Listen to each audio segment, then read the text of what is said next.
हाँ बेटा देखो, आप लोगों का एक बार फिर से स्वागत। सबसे पहले आप लोगों को नमस्कार। आपका वीडियो नंबर 92। पहले में आप लोगों ने प्राथमिक सेल में लैक्लांसी सेल और मरकरी सेल के बारे में पढ़ा था। अब अगला जो टॉपिक है बेटा नेक्स्ट टॉपिक है बेटा आप लोगों का द्वितीयक सेल, या इसको बोलोगे सेकेंडरी सेल। द्वितीयक सेल। और द्वितीयक सेल के अंदर क्या होते हैं द्वितीयक सेल, और मैं पहले बता चुका हूँ। जैसे आप लोगों को बताया कि ये बेटा उत्क्रमणीय सेल होते हैं, इनका आप लोग बारंबार क्या कर सकते हो बेटा, उपयोग कर सकते हो, अर्थात इनका चार्ज भी कर सकते हैं और बाद में इसको काम लेने के बाद डिस्चार्ज हो जाए तो फिर वापस इसको डिस भी हो जाता है और चार्ज भी हो जाता है, अर्थात ये एक उत्क्रमणीय सेल होते हैं। इस सेल के अंदर जो पहला एग्जाम्पल है आपका द्वितीयक सेल में, नंबर 1 एग्जाम्पल है बेटा सीसा संचायक सेल। ठीक है बेटा, सीसा संचायक सेल। सबसे पहले आप लोग इसके अंदर क्या बना होता है बेटा, इस सेल में पीबी ब्रैकेट के अंदर क्या लिख दिया, पीबी लिखा, ब्रैकेट के अंदर लेड ग्रिड का एनोड तथा PbO2 जिसको लिथार्ज बोलेंगे, लिथार्ज का कैथोड होता है पहले काम तो ये। और इसमें 38% H2SO4 का विलयन वैद्युत अपघट्य होता है। ठीक है बेटा, तो यहाँ इस सेल में पीबी लेड ग्रिड का एनोड तथा PbO2 क्या होता है बेटा, कैथोड होता है।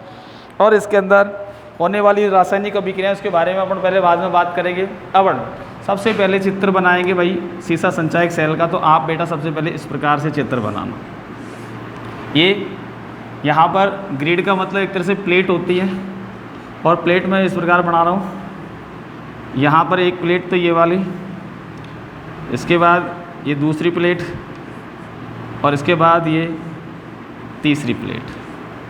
ठीक है बेटा, तो एक ये जो है उसको थोड़ा सा मोटा सा ये डार्क सी कर देना इसको, और इस प्रकार से व्यवस्थित करना।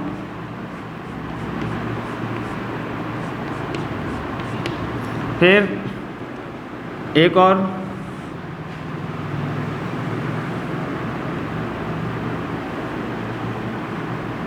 ये वाली ग्रिड अलग है,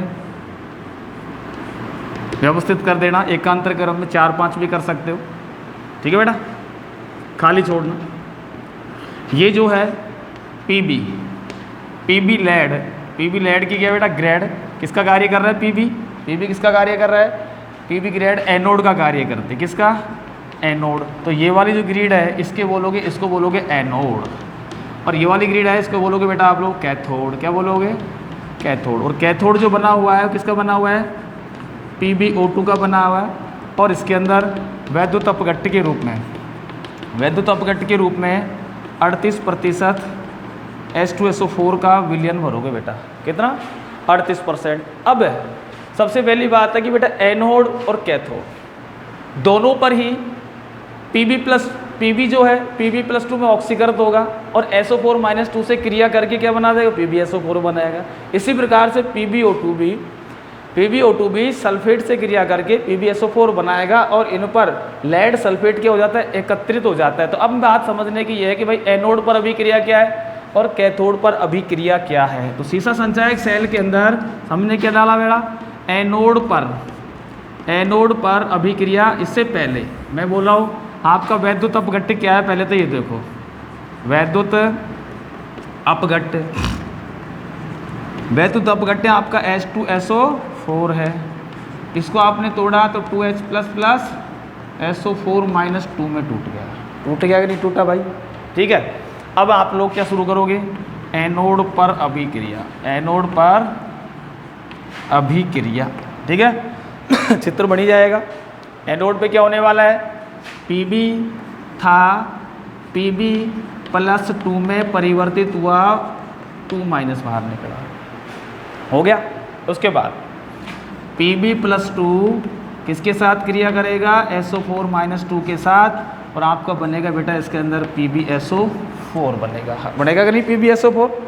तो यहाँ पर अपन कह सकते हैं कि बेटा PbS सीधा बोले सामान्य रूप से, तो Pb plus SO4 minus 2 arrow के बाद PbSO4 प्लस 2E माइनस बाहर निकला। ये इसकी बात कर सकते हो कि सीधा का सीधा आपका कौन सी अभिक्रिया हो गई है, ऑक्सीकरण अर्ध अभिक्रिया हो गई।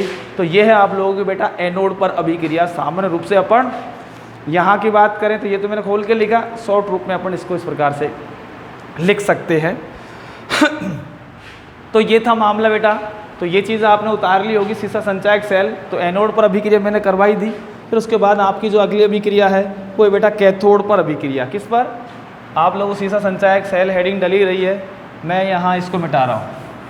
ये सीसा संचायक सेल के अंदर आप लोगों की अभिक्रिया की बात कर रहे हो। तो कौन सी अभिक्रिया इसके बाद, ये एनोड की हो गई। अब क्या लिखोगे, कैथोड पर अभिक्रिया। कैथोड पर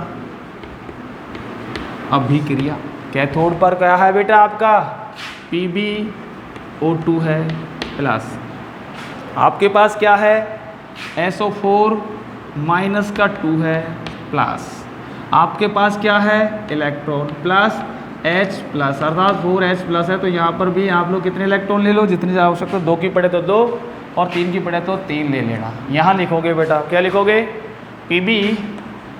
PbSO4, यहाँ लिख दो पहले तो PbSO4 प्लस, यहाँ से जो हो गया मामला, यहाँ से 2 ऑक्सीजन लेना और प्लस आप लोग क्या करोगे, प्लस कर देना 2H2O।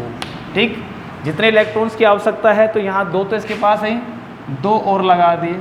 तो आपका ये है बेटा कैथोड पर अभिक्रिया। किस पर, अब आपको नेट सेल अभिक्रिया पढ़नी लिखनी है। ठीक है, ये बन गया, चित्र बन ही गया होगा आप लोगों का। ये एनोड पर अभिक्रिया, ये कैथोड पर अभिक्रिया, और ये वैद्युत अपघट्य किया था। अब यहाँ पर अपन बोले कि भाई नेट सेल अभिक्रिया क्या है, नेट सेल अभिक्रिया। तो नेट सेल अभिक्रिया में आपको दिखाई दे रहा है बेटा, इस वाली समीकरण को लो और इस वाली समीकरण को लो। तो आपका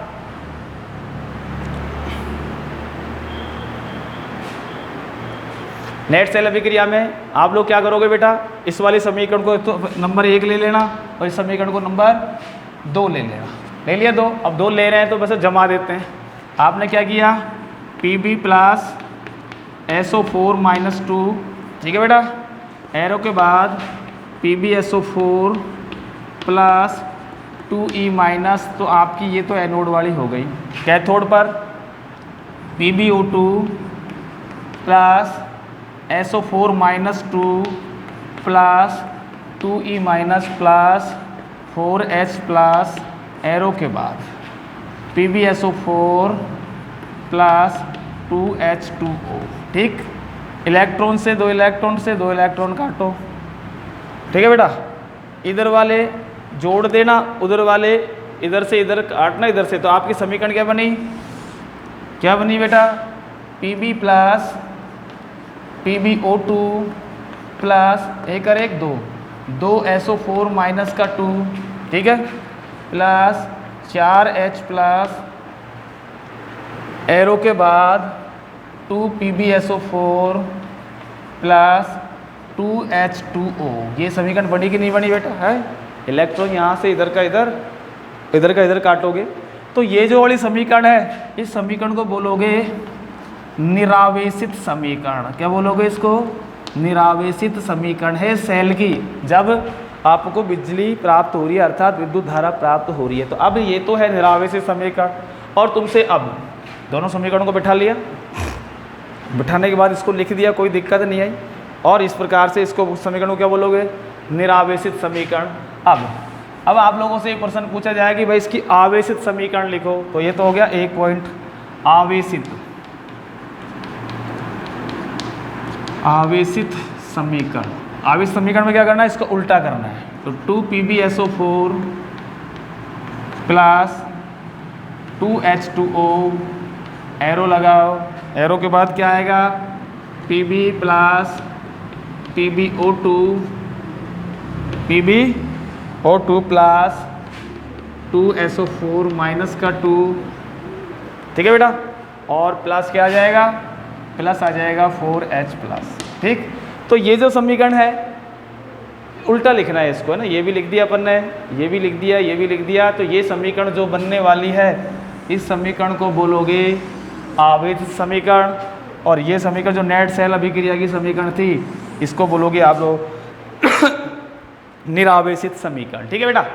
अब अगला जो सेल है आपका, ये वाली समझ में आ गई बेटा, 38% इसके अंदर वैद्युत अपघट्य लेना, लेड पीबी ग्रिड एनोड का कार्य करती है, और PbO2 जो लिथार्ज है वो कैथोड का कार्य करता है। और यहाँ पर एनोड और कैथोड पर होने वाली अभिक्रियाओं के बारे में मैंने आपको बता ही दिया।